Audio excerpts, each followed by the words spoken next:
como os meninos falaram, tanto o Antonion como o Rafael, né, nós somos o 4º módulo, né, da educação continuada, e hoje nós vamos focar um pouquinho nas urgências e emergências. Então, assim, o que a gente vai fazer? Tentar ajudar vocês. Como fluir o fluxo dos pacientes psiquiátricos, tá? Eu sou a doutora Cassiane, a doutora Mariana, e a nossa equipe também tem a doutora Débora, que ela não pôde vir hoje, porque ela está de plantão na Pedra Preta, então eu e a Mariana vamos administrar o treinamento. Essa apresentação é uma apresentação simples, tá? Bem objetiva, como nós somos muito objetivos, e nós somos bastante críticas, a gente briga muito com o pessoal ali à porta, tá?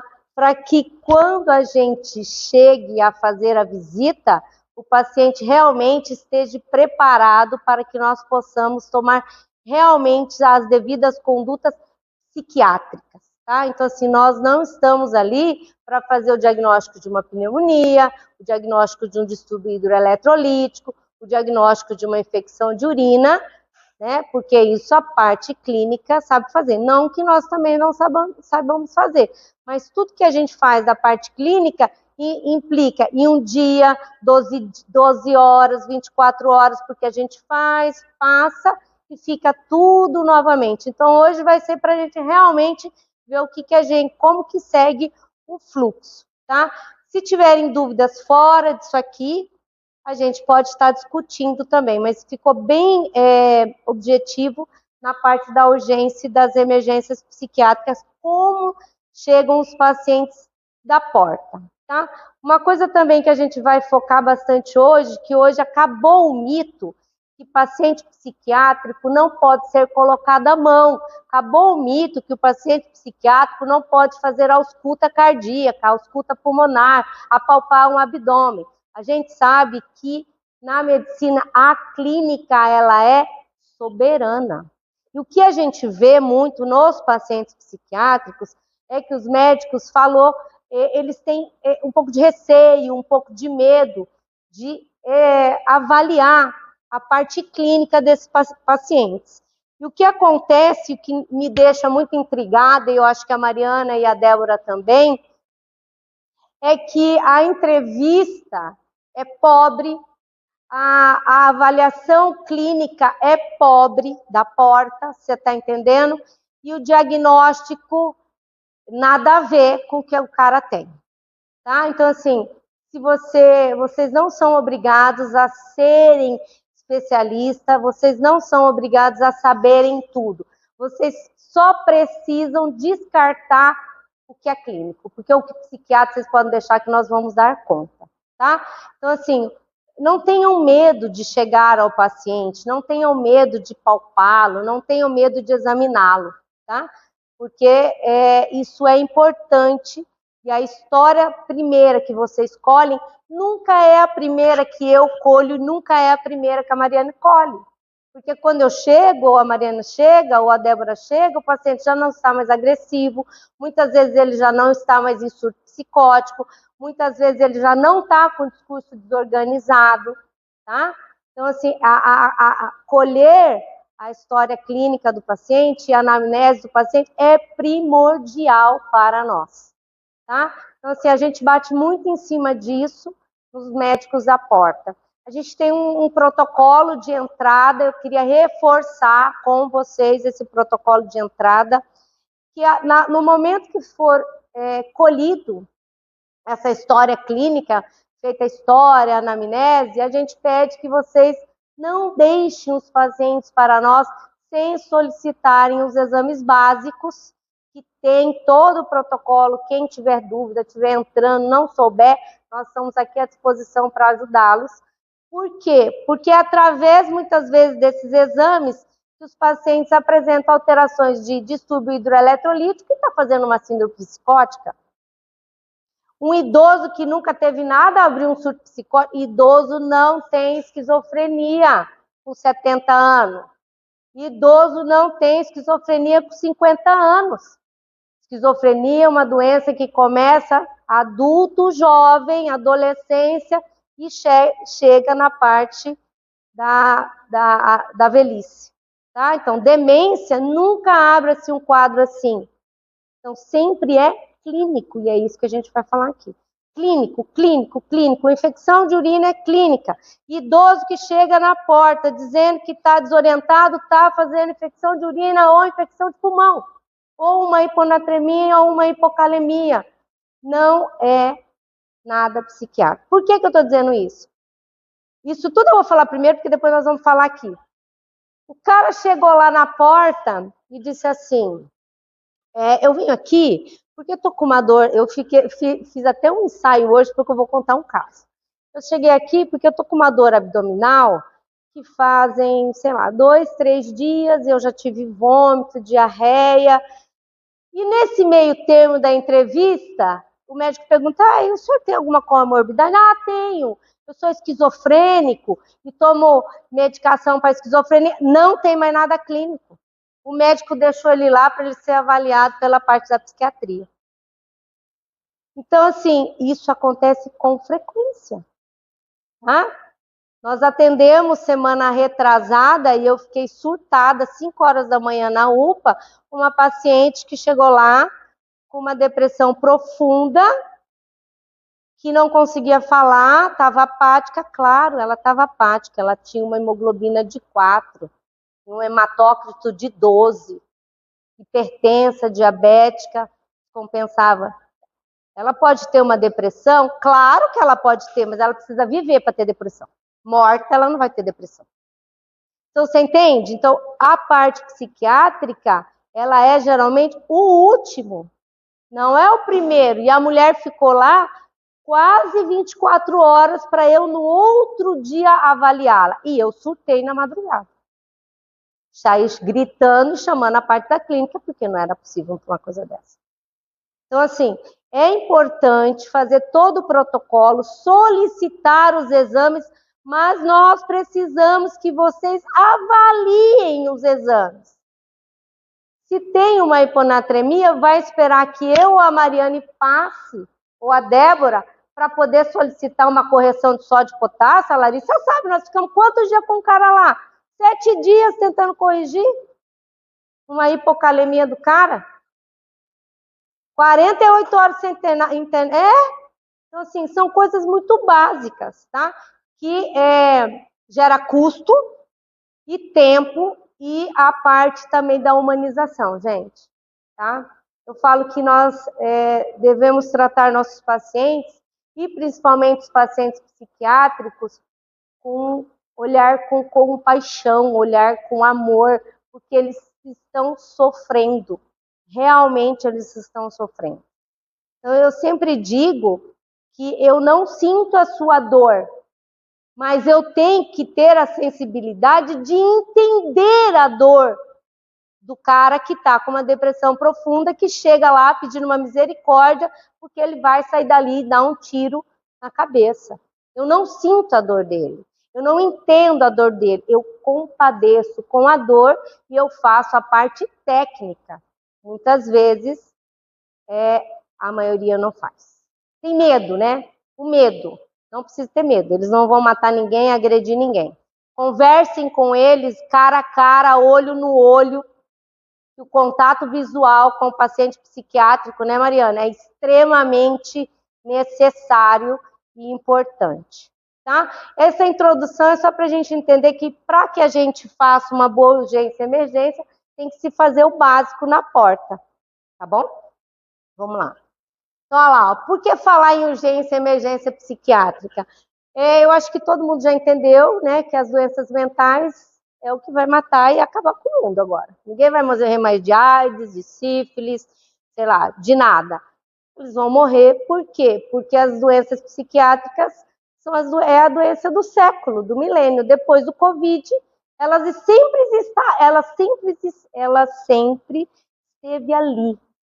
Mas o Covid fez assim, ó, né? Muitos morreram porque não conseguiam mais conviver com tudo que estava passando com o Covid.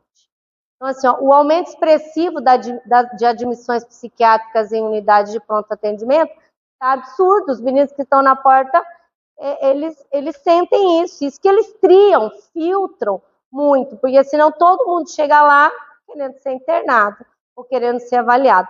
Nós não fazemos a parte ambulatorial, uma consulta, uma interconsulta, uma troca de receita, é no PSF ou no ambulatório.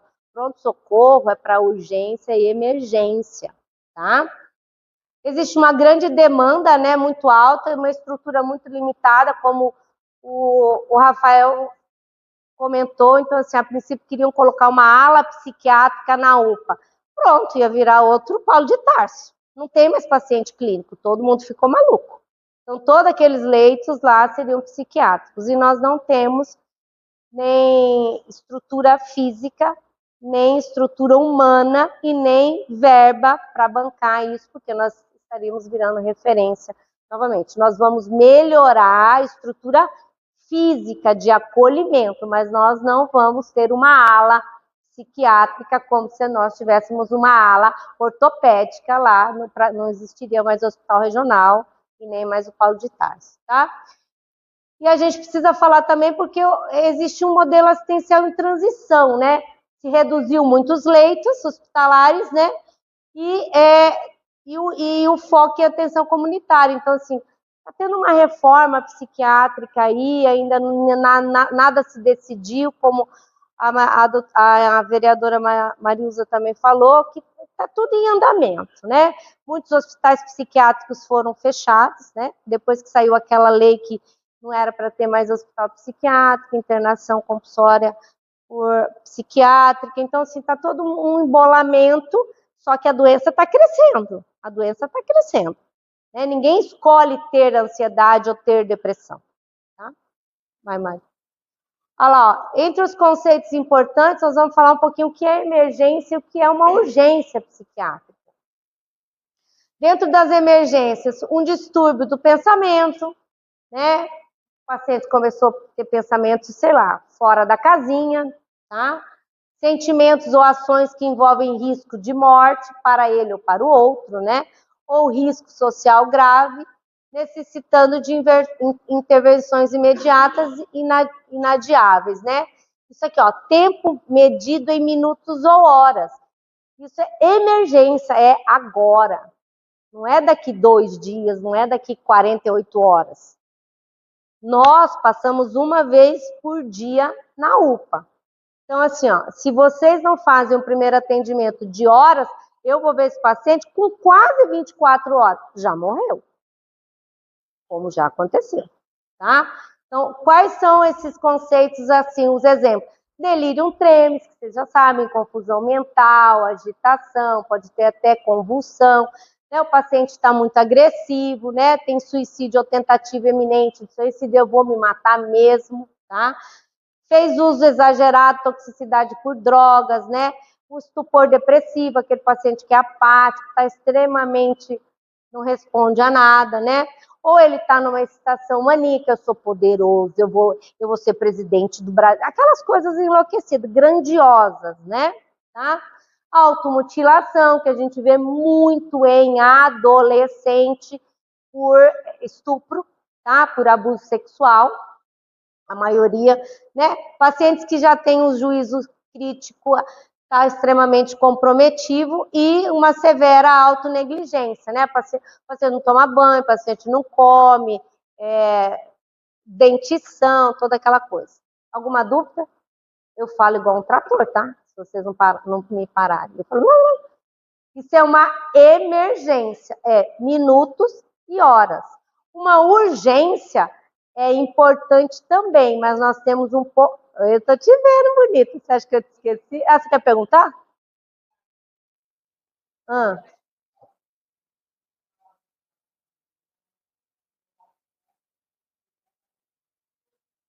Quando não consegue levar?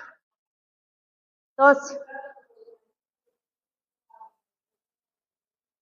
mas é um paciente psiquiátrico já? É um paciente já tratado ou não?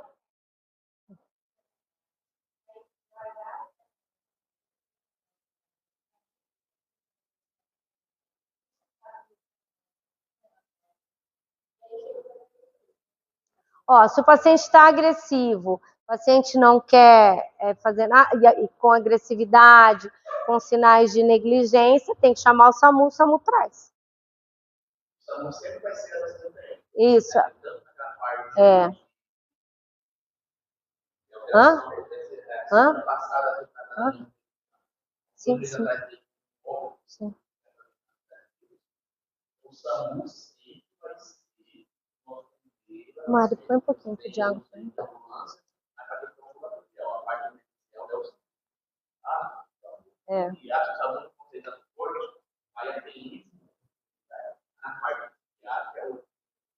É. Você pode chamar o SAMU, tá? Mas assim, ó, vamos supor que é um paciente que não quer fazer tratamento, mas existe a internação compulsória antes, tá? Aí o familiar pega um laudo, né? Que pode ser até seu, você pode justificar que ele precisa de internação, porque tudo que as coisas que você já sabe, e vai na promotoria e aí faz internação compulsória. Internação compulsória não tem escolha, ele vai ser internado, tá? O juiz determina e ponto. Mas se acontece isso, a família tem que chamar o SAMU faz e traz para o hospital. Aí quando traz para o hospital, aí a gente vê a necessidade. Se controla ali e pode continuar o tratamento via ambulatorial, ou se a gente tem que internar no Paulo de Tarso, tá? Urgência, né? A urgência é uma situação que implica riscos menores, né? Que necessita de intervenções em curto prazo. Então, assim, o tempo media já pode ser dias ou semanas, tá? Exemplo, comportamento bizarro, quadros agudos de ansiedade, que é muito comum na UPA, né? O paciente chega muito ansioso. Atitudes suicidas, né? Já tentou se tirar a vida várias vezes com, sei lá, ou com objetos, ou com autoingesta de medicação, embriaguez e síndromes conversivas, onde tem aquelas pacientes que simulam síndromes neurológicas, mas eles não têm nada neurológico. Começa com rigidez muscular, pode ter convulsão, tremores, essas coisas, tá? Embriaguez é uma coisa que eu queria pôr um ponto aqui.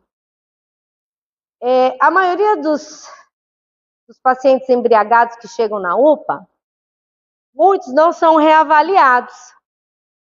E eles querem matar todo mundo, brigar com todo mundo, mas é uma embriaguez, é uma coisa que acabou, acabou. Acabou o porre do cara, a gente chega lá, o cara não tem nada. Então, se é necessário aguardar uma avaliação psiquiátrica para eu chegar e falar assim, olha, o senhor estava embriagado. Estava mesmo, doutor, mas eu bebo uma vez por semana, uma vez cada 30 dias. Eu vou fazer o que com o cara? Vou internar ele no Paulo de Tarso? Não, não precisa esperar para que nós chegamos lá. Não, o senhor está tudo bem, vai embora. Aí eles brigam com a família, ele quer bater na família, ele briga com a mulher briga com o marido, né? Chega lá aquele zoê danado. Não, gente, é um quadro de embriaguez, acabou a embriaguez, o cara tá lúcido, ele não precisa de uma avaliação psiquiátrica. Ele não é um dependente, ele não é alcoólatra, ele tem um quadro de embriaguez. Embriagou, passou, igual a gente, toma um porre, tudo bem, quem tá ruim aí com o marido, né, com o namorado, sei lá, soca ele, acabou o porre, acabou.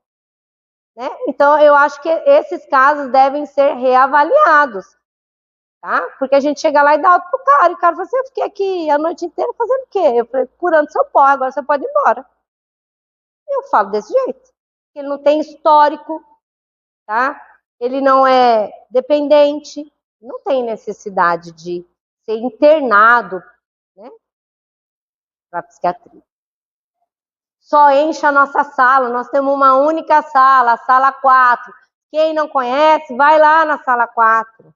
Tá? Nós temos, às vezes, o quê? 6, 7, 8. Cada um tem um acompanhante, não tem onde sentar, não tem o que fazer, não tem o que fazer nada. Você vai enchendo, né? Tá? E a parte eletiva, né? A rapidez da internação não é um critério essencial importante, né? Se é eletivo, pode esperar, tá? O que é um conceito de crises da parte eletiva de sintomas, né? Ansiedade leve, que pode ser tratado no PSF e encaminhado para o ambulatório, né? Distúrbio de relacionamento interpessoal, que sempre tem, às vezes, um pouco de depressão, de ansiedade, também pode iniciar no PSF e ir por ambulatório, né? Informações sobre medicações e fornecimento de receita. Fornecimento de receita, pelo amor de Deus, né? Eu trabalhei 19 anos no PSF, não é possível que o médico não consiga trocar uma receita do cabra que não conseguiu ir no ambulatório porque não conseguiu consulta. Pode falar, doutora?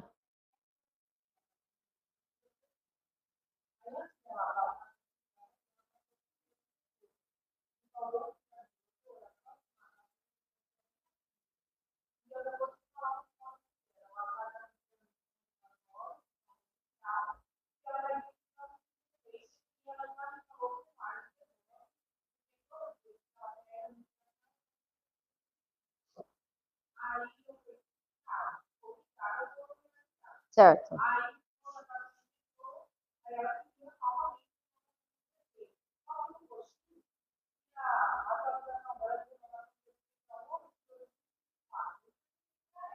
É.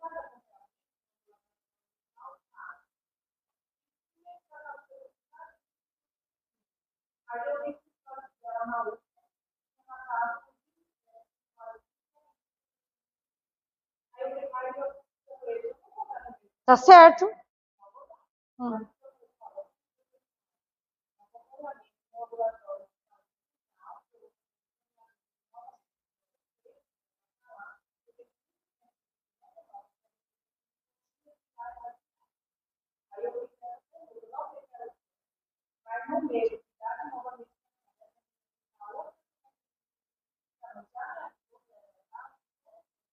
Então assim, ó, não tá errado você. Eu de, é que é diferente você e a gente. Então, assim, eu ia bater em cima. Por que, que ela tá querendo? Qual é o motivo, né, de tanto essa automutilação? Querendo, não é uma mutilação, né? Então, assim, tem que entrar profundamente. Mas eu sei que o PCF não tem toda essa capacidade porque tem que encaminhar mesmo. Eu também já atendi no PSF há bastante tempo, a gente é um pouco limitado com algumas coisas, mas eu faria como você fez, mas eu pediria para a enfermeira entrar em contato com o ambulatório de saúde mental para que você puder. Isso aí, a paciente está internada. Isso. E aí avisa o médico para que ela vá. Mas também, assim, ó, ela precisa de uma assistência, de uma forma ou de outra. Agora, assim, quantos anos ela tem? 13, você falou? 16 anos. Tomando fluoxetina do SUS, tem que tomar 5. Né, Mariana? Uma farinha. Então, assim, nada vezes nada. Então, assim, tanto tempo, tem que ter uma assistência mais individualizada. É Miriam, né? Seu nome, né? Eu conheço todo mundo, né? Só do VED município. Então, assim, Miriam, tem que ter uma assistência um pouco mais individualizada. Eu faria isso também. Eu ligaria lá e dizer, olha, eu estou com uma paciente assim, eu preciso que você me ajude urgentemente. Se não consegue, entre em contato, porque assim, tá todo dia tem médico lá. Ou se não é de manhã, ou é à tarde, né? A Mari tá lá, a Maíra, o Gabriel, tá? Eu também tô lá. Você tá entendendo? Então, assim, se não é um, é o outro que pode encaixar para poder ajudar. Qual é a sua região, para a gente ficar sabendo? Hã? Ai, se pode Rodolfo, misericórdia.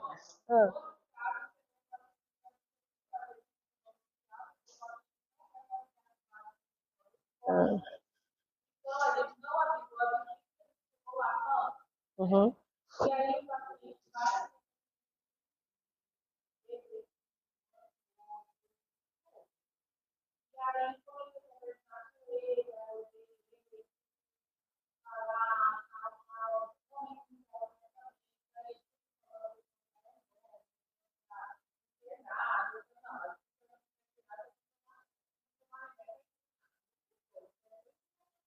Uhum.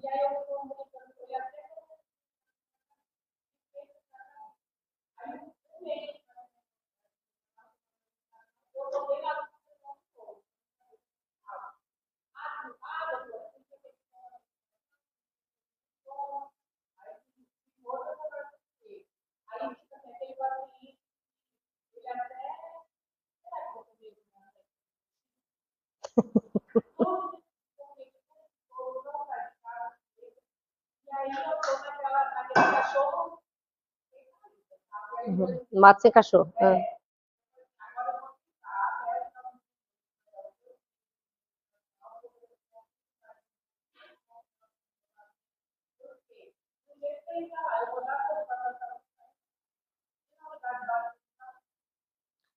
Não é fácil, tá? A rede de apoio, que é a família, ela tem que estar ajudando. Só que o familiar, ele cansa, gente. O familiar cansa, porque ele faz, e a pessoa não quer, né? Então, assim, é complicado. Mas a gente não pode desistir.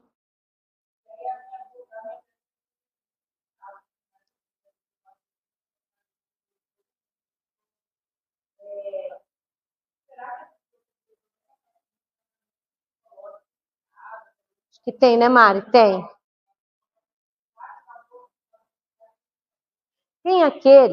Tem o programa Melhor em Casa, não é? Melhor em Casa. Aquele programa Melhor em Casa tem psicólogo, nutricionista, médico. Então, você tem que entrar em contato com aquele programa Melhor em Casa para que ele vá fazer assistência, para que dê um pouco mais de confiança a esse paciente, para que ele entenda que ele sozinho não vai conseguir sair dessa situação, que ele precisa de ajuda. Pessoal, qual é o grande problema do paciente psiquiátrico? Entender que ele sozinho não dá conta de nada. Tá? O dependente químico. O que vocês escutam do dependente químico? Eu já estou fugindo dessa coisa toda. Eu paro a hora que eu... Mentira! Aqui para coisa nenhuma. Não para. Igual quem fuma. Eu paro a hora que eu quiser. Quem bebe. Eu bebo... Não para não, é mentira isso. Não para. Eu faço tratamento se eu quiser. Eu vou dar conta da minha ansiedade sozinha. A pessoa está aqui assim, ó. Daqui a pouco ela cai, tá dando conta sozinha. Não dá conta. É aqui, gente. É aqui. Você tá entendendo? Então, assim, quando ele entende que ele sozinho não consegue melhorar a sua própria situação, ele aceita tratar. O que o paciente tem que entender? Isso. O que você tem que fazer para com muita conversa? Que ele tem que entender que ele precisa de ajuda. Olha quanto tempo o senhor está nessa situação, olha a sua idade, não sei o quê. É toda uma parte psicológica que tem que estar em jogo.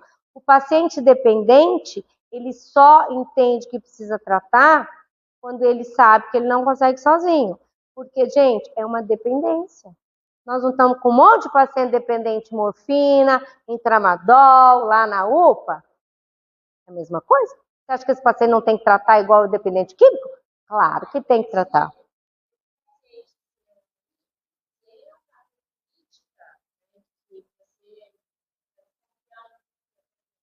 Pode mandar. Ele está em risco de se matar e você vê que a família não está muito bem, seria até um caso de internação por mal. Pode chamar o SAMU. Você pode até conversar com a família, ver se a família autorizaria uma internação compulsória, fazer um pedido de internação e a família igual o outro caso. você vê que ele está em tratamento ambulatorial não funciona nada. No caso, ela sempre tem que estar entrada na UPA ou a gente faz isso por uma coisa? Não, via ambulatorial. Mas eu falo assim, para ter uma internação hoje, tem que passar pela UPA? Não. Ou pelo CAPS consegue fazer? Não, se a juíza autorizar, o médico do PSF pode abrir IH e aí ele entra em contato com o nosso NIR, porque vai lançar IH, e tá ali. Tá? Involuntária?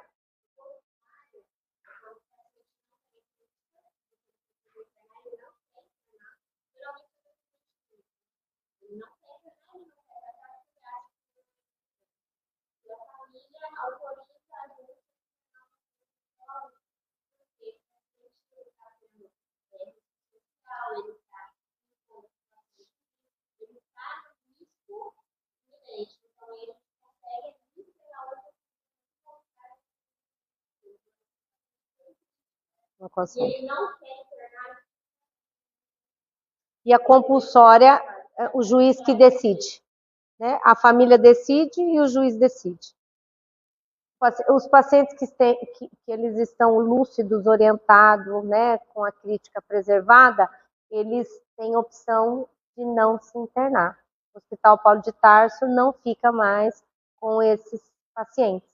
E quando eles chegam lá, eles fazem uma nova triagem, o médico que está de plantão fará uma nova triagem. Se eles tiverem crítica e não quiserem ficar internado, eles não ficarão internados, tá? Tem que ser voluntário. Fala, doutor Fernando.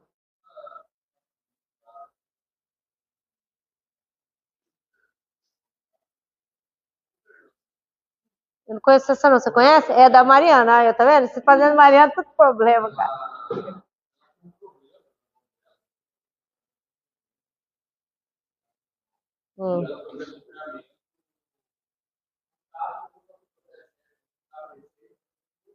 Sim.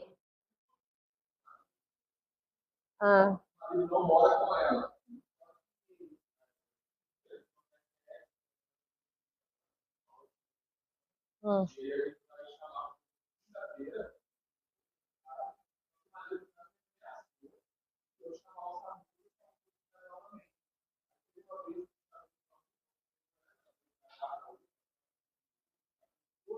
Eu não atendi essa não. Foi você, Mariana, que atendeu?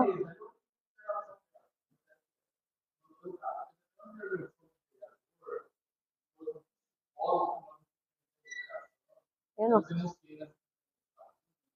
Você ficou bom. E agora eu vou voltar aqui.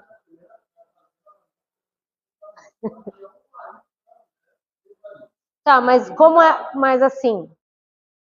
Ela não toma medicação, Mas ela tá em cárcere? Tá, mas tá trancada, tipo assim, tipo cárcere privado? Você denuncia por maus tratos. É, o CRAS, isso. Tem que denunciar, né?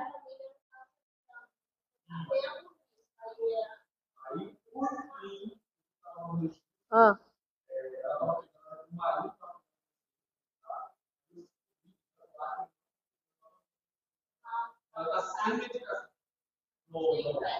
É, não faz para. Não. Mas assim, se ela está sofrendo maus tratos, se o familiar não autoriza, o CRAS ele vai, evidencia, registra e a gente consegue internar também, tá? Tem que fazer essa parte, porque querendo ou não, ela está sofrendo maus tratos, né? Ah, tá.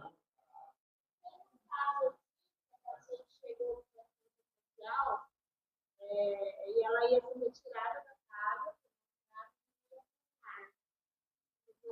Tem uma casa, né? É.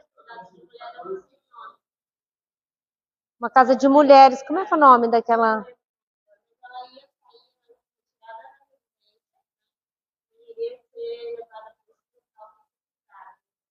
É, eu atendi uma também, assim, que estava na casa de apoio feminina. Mas vamos internar ele.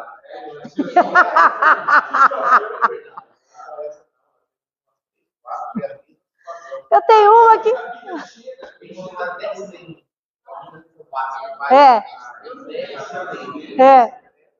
É a mesma coisa.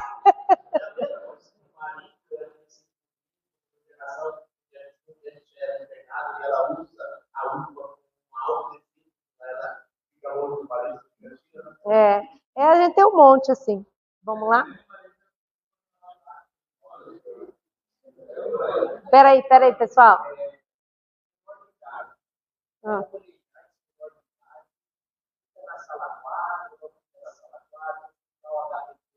Não aceita. Então, assim, ó, nós não temos internação no estado para menor de idade, tá?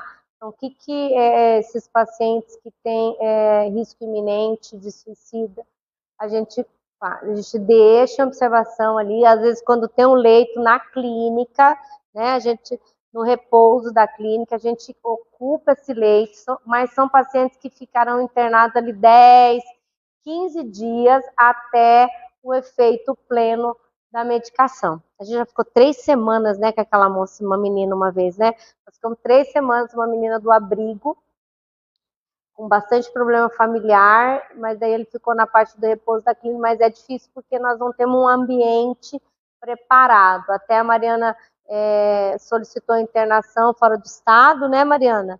Para a juíza, mas demora, não conseguiu, tem um grande custo, então nós não temos internação para menor de idade, e o Paulo de Tarso também não atende. Então, quando é menor de idade e está na sala 4 e a gente vê que vai precisar ficar, a gente pede uma vaga para o doutor Rafael ali no repouso e para ele não ceder e fica como os pacientes ficam internados, mas são pacientes que vão ficar internados pelo menos 10 dias com o acompanhante.